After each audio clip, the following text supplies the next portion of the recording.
Dumelang, and welcome to another episode of Vuk Talks podcast, the show that amplifies, builds, and connects.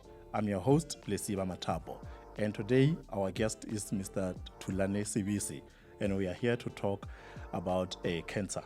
Dumelang, Mr. Sibisi, legai. Good afternoon, Lesiba. Yes, sir. Legai? I'm fine. I hope you're fine as well. I'm okay today. Tell us about yourself, Mr. Sibisi, to Mr. Thulani Sibisi, Mang, Uchakaye, and all those things. I'm from the rural areas of KwaZulu-Natal, in Newcastle, Probush, between Osizweni and the Matatene. But I'm based here in Soweto at Orlando West. Yes. I'm a cancer survivor, which was diagnosed in 2012. Yes. I'm a former winner of 2 Ocean Marathon. And I'm also involved in Soweto Marathon as a founder. But my most important passion is to speak about prostate cancer. The reason being, men don't want to speak about it, Lesiba. Yes. And you call it sensitive. For me, it's not sensitive anymore. We have to be open and speak about it. Well, we also need to demystify it, ne? So true. Oh, of course. No, I can tell, Ore, I did recognize you from somewhere, but I couldn't actually get it. So you say you are a former marathon winner? Yes, in 1986, Yeah. I won one of the second biggest, if I may say so. Yes. Ultra marathon. We don't call it marathon. It's more than a marathon. It's 56 kilometers. Yes. It's always take place on Easters in Cape Town. Yes. And I'm honored with today you have invited me and be part of you guys here. No, it is our pleasure that you honored our request to come here and talk about this cancer. So, briefly, just take us through your journey, as a patient, your prostate cancer. Prostate cancer is a disease that can be treated and you can live longer if it's diagnosed earlier. Yes. Yeah. Especially stage 1 or stage 2. Specialist doctors, urologists can be able to treat it. Yeah. But unfortunately, mine was diagnosed a bit late. But I'm still proud to say I'm still able to live up until now. Because if you count being diagnosed in 2012 and I'm still standing, I'm still alive. It's treatable. Yes. That's one. But one of the most important things that we have to learn about this thing, we don't know anything about it. And the Prostate Cancer Foundation started this foundation for the mere fact that people don't know about it. And secondly, symptoms tells you that something is not right in your body. But because of not having education, we don't know about it. Yeah. I'm one of them. Yes. And that is why I'm advocating to speak about it, to Yeah. educate men Definitely. about it. And these symptoms, one, if you are going to urine and the urine is not unable to come out, or if it does, it stops. And then it comes again and it stops. And then you think you are finished urinating. When you have gone back into the house and you feel that, no, but my bladder is still have got urine. And you go and urine again. That's a symptom. Is it? Secondly, if you wake up a lot at night, keep on urinating a lot, it's a symptom. Something is not right. If your urine is burning, it's also a symptom. Yeah. So I'm encouraging, I could see you have got this young team that is running this project. Yes. And I feel fulfilled. Yeah. And I'm blessed Yeah. to see the young ones giving us a platform to speak about this. Yeah. And I say you guys are doing a good job. And let's educate these old men like me who don't want to talk. Let's speak about this thing. Because if we don't, who suffers? It's the very same ones that are sitting here and they're recording this thing. And some of them don't have this opportunity that you have here because they haven't got resources. So guys, continue to do the job. Give us platform to speak about this thing. Yes. And early detection saves lives.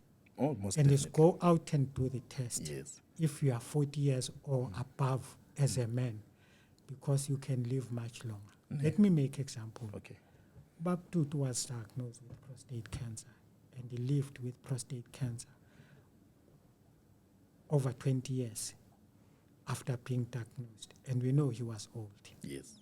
So you can live with it. But if you are detected earlier, you can even much longer. You can beat it. So when you said, you said that yours was detected late, ne? So how late? Or at what stage was it at? Mine was, I was diagnosed with prostate cancer stage 3. Yes.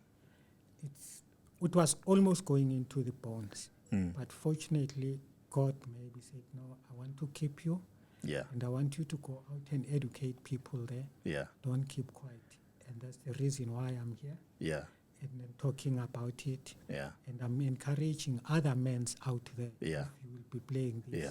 somewhere where Yeah. you guys recording it for, to educate men. We must speak about this rather than to keep quiet. So they must not see it until it goes into the mouth. So true, because why I'm saying that, Yes. I was helped Yeah. by people Yes. for speaking out. Exactly. If I didn't disclose it, Yeah. I don't think I would have survived. But the support that I got after I spoke about it, one, it kept me motivated. Yes. Secondly, I was able to share and then not be stressed about it. And I think I'm saving life. And I call it a call. I believe so. I believe so. I believe so. You are saving lives indeed, Mr. Sibisi. So tell us about the prostate cancer of South Africa. You say, I think they are one of the groups or advocates that helped you with this once the time of your diagnosis, or was it after? It was after. I didn't know anything. There was such a prostate cancer foundation of South Africa. Yeah. But because of interview I went to Super Sports, I met the professor who's one of the founders of this prostate cancer foundation. Yeah. Shanghai Mtambirwa. Okay. He said he would like to get me involved in this thing. And I said, I'm welcome. I got involved. They provide information that we are able to access it to the patient. Yes. To educate them about the symptoms that I'm talking about. Yes. That's one. Yeah. And the two, the information of treatment that they will be getting at each and every stage. Yes. That's the type of treatment that they will be getting into this thing. When I was diagnosed, I didn't know anything about this information. Now we have got a platform to speak about it to you guys here, and also to the newspapers, and we have got pamphlets or information that we provide. For instance, in hospital. Yes. I'm actually one of the advocates of teaching patients about prostate cancer and those who are diagnosed with prostate cancer in one of the biggest hospitals in Southern Hemisphere, Baragwanath Hospital. I'm just doing that. Okay. At the time or at the point of when you noticed that you were not feeling well, what steps did you take? I would say nothing up until I was very sick. Yes. And then I went to the doctor for, like you have got maybe flu or not. Only to find that after he put that finger that we don't want, right at number 2. Yes. It's the very same finger that it will save my life because he told me, no, something is not right. Yes. And you must be going to Para in 2 days' time because it's holiday. Yes. But within that 2 days, I couldn't urine. Yeah. They had to take me to Para and drain me urine 2 liters in there. And that's when they informed me, no, we think you have got symptoms of prostate cancer, so you must go for another test, which I did, and I was confirmed that I had prostate cancer. Yeah. I had to carry that bag, but I would urine with it now. no more a normal urinating system. So carrying that bag for 9 months was very difficult. It was very hard. Sleep Yeah. with it, Yes. you walk with it anywhere, and your lifestyle just changes. It changes. Yes. Yes. And that's the reason why I said I don't want men to go through what I've gone through. So for me, is to go out and say, go and do the test as early as possible, especially if you're a black man. Yeah. 40 years. Yeah. Why? Because more black people are attacked by prostate cancer. Also, are you saying that men over 40 are more prone to get the prostate cancer? Yes, So, but also, Yeah. if you are even 60 or 70, Yes. then it's even very risky. About 90% are in a chance of getting prostate cancer. So we the younger men, I mean, are we still safe, or should we be just going for checkups? I hope you are going to do the test, you personally. Definitely. You are not just interviewing me. Yeah, I mean, Because let me tell you one thing. Yeah. I was a very busy, active man. Yes. And I never thought prostate cancer will affect me. definitely, yeah. It doesn't choose. Anybody can have it at any time because Yeah. it's herited. Yeah. So if your parents or your grand or any of your family have, Yeah. you have got a very big chance of having prostate cancer. Oh, okay. That's news to me. So yeah, I would also want to know, take us through the journey of you when you came back from hospital. When the doctor told you, you may have the symptoms of prostate. Take us through that journey. Who was your support structures? Who did you tell? Or do we do all that thing? They don't talk to anybody. I like this thing going showing.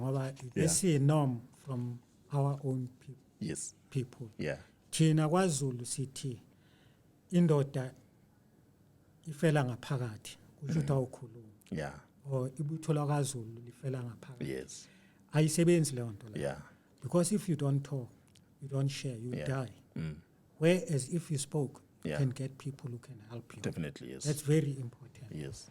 So for me to speak, I was saved or supported by the very same people I used to run with during the days when I was young. And mind you, I was about to turn 60 in 2023. Yes. 2013.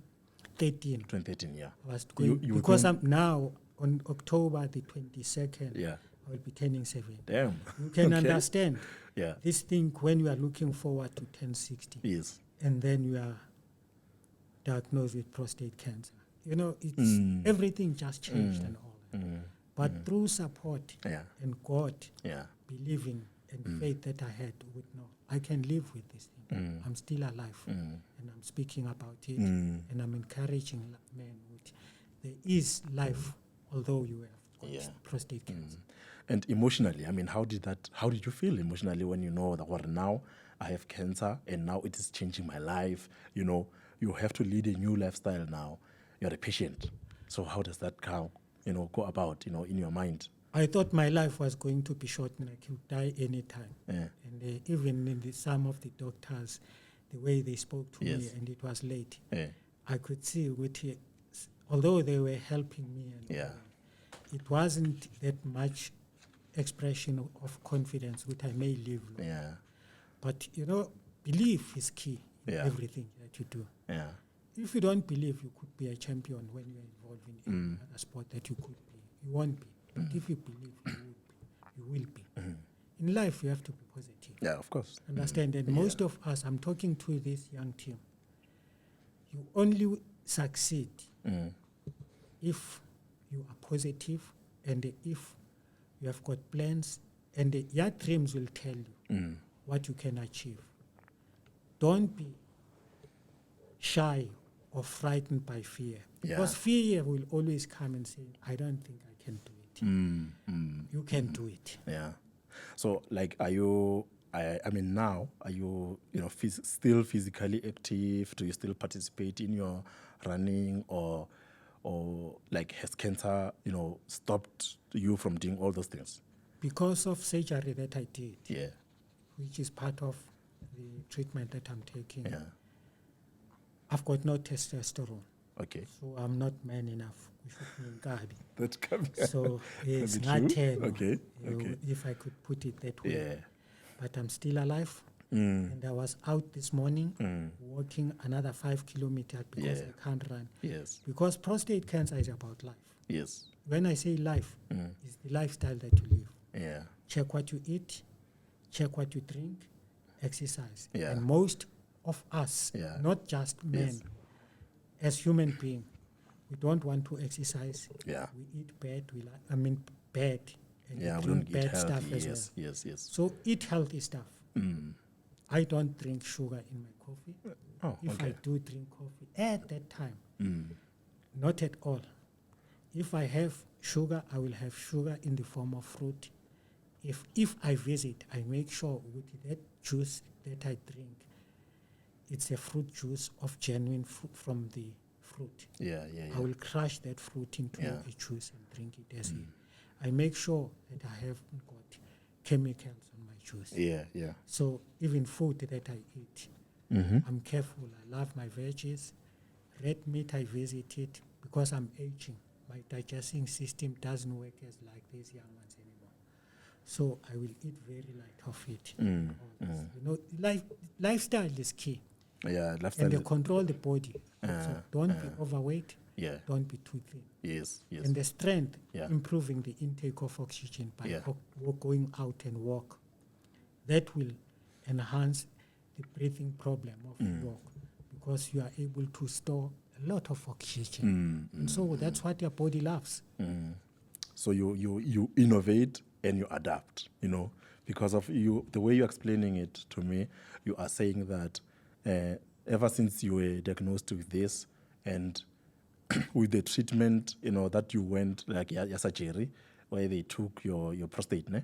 It does. No, did they it not? wasn't the prostate Yeah. that they took. Uh-huh. They removed both balls. I haven't got, but you can't tell I haven't got. But when I walk there, Yes. I'm like any other normal. Yeah. But I've got no Yeah. strength Yeah. because I've got no testosterone. Testosterone. Oh. Also affect my my sexual performance. But at the end of the day, really, should I I worry wanted to about address that. Yeah. should I worry about sex when Yeah. I'm 70? No, I mean I lived with it with my partner for yeah. a very long time. Yeah. To me, it's not an issue. It's about life. You live it once. If it's gone, it's gone. I also wanted to address that part, your family dynamics and relationship dynamics. Ne? How does it change? How does, having prostate cancer, affect your livelihood? Or one, do you have enough support, from your partner, your wife, your children, and all that? I mean, how does it affect your livelihood altogether? I think it's how you present yourself to Yes. your family. Yes. And again, it's the choices of you. If they accept it, Yeah. they must give you support. Yes. If they don't support it, make the decision that you will be happy with. Yeah. Understand? Yeah. Unlike trying to please somebody. Yeah. Because if you try to please people at your own expense with stress, Yes. Yeah. you're affecting your health and your life. Exactly. For me, I'm the priority. The person who's responsible for my life is me. Understand? Yeah. And if ever my kid is in trouble, Yeah. I must support my kid.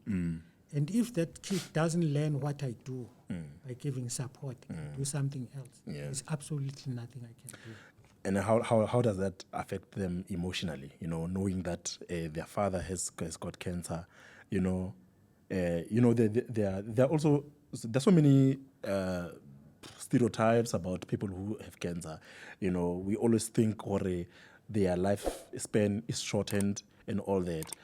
So it builds insecurities. You understand. So if you are my father and you told me that, my son, I've got this cancer. And it is at this advanced stage or what. So now, how did your children take it, or do you think do they still have those insecurities that our father might leave this earth sooner than we expect?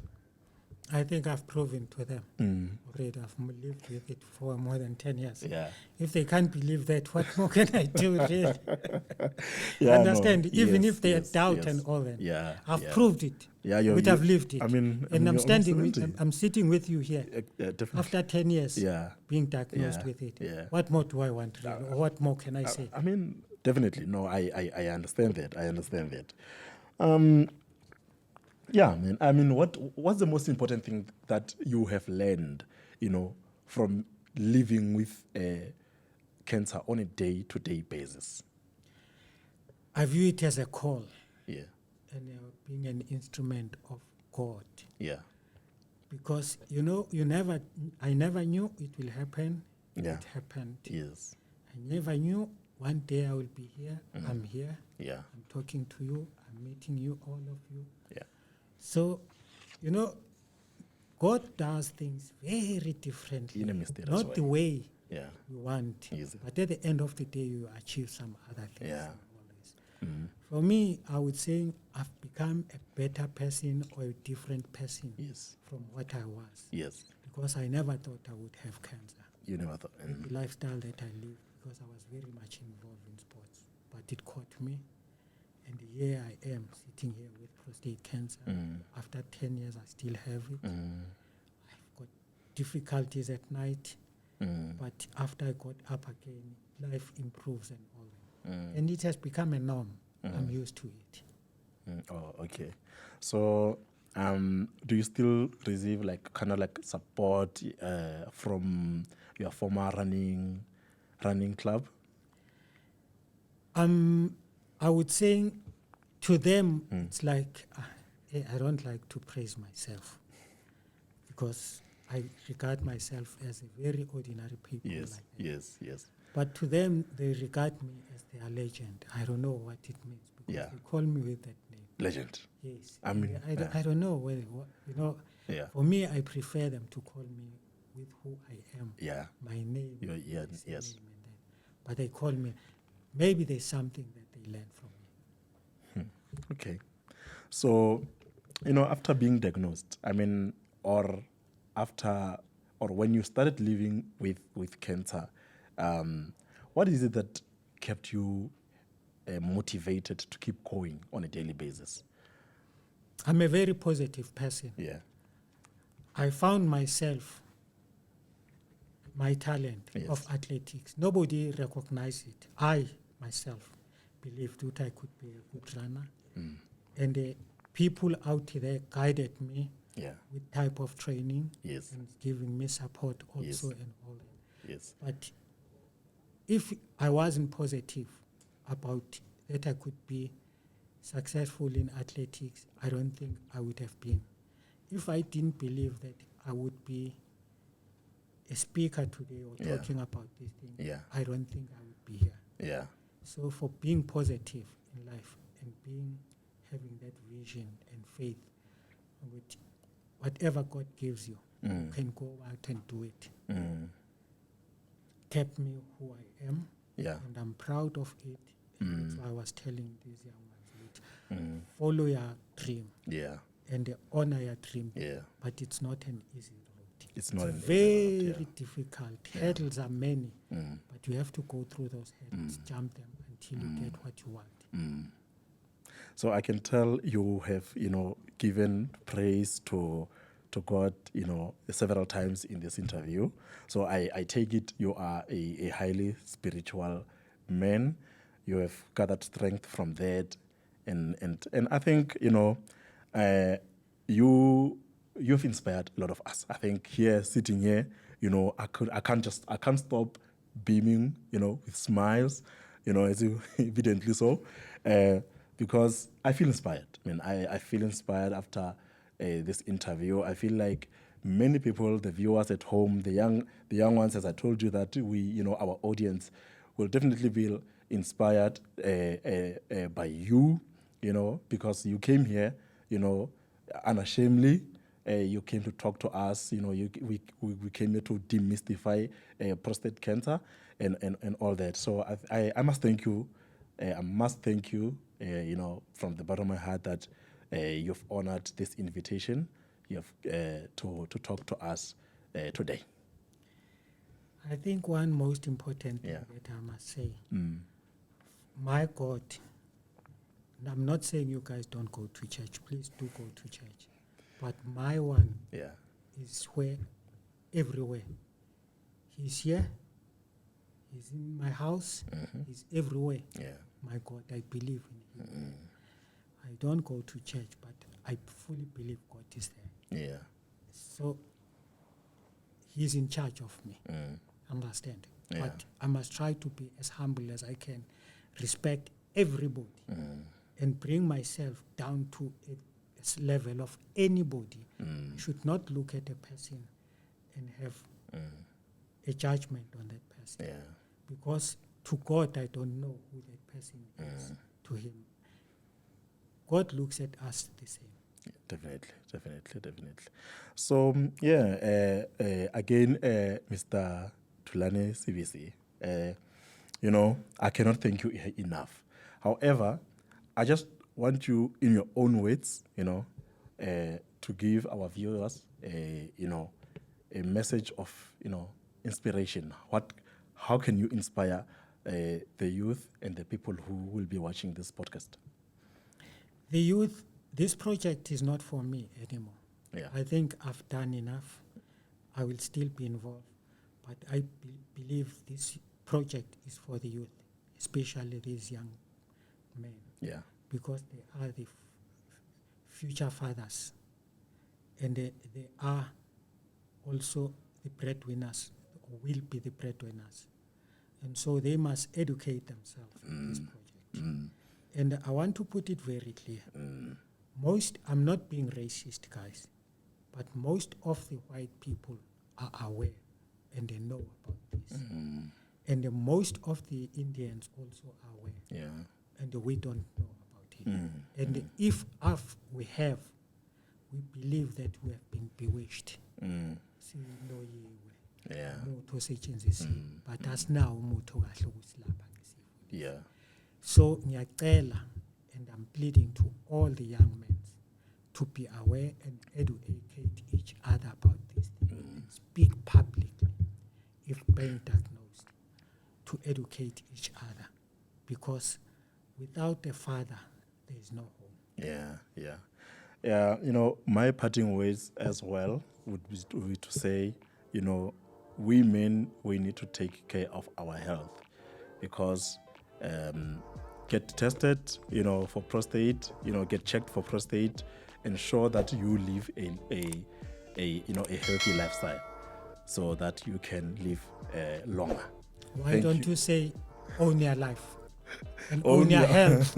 Own our life. Yes, men. Yes. Own Men. your life, own your health. Yeah, That's definitely. Men, as he says in his words, own your life and own your health. You will live longer. Thank you very much.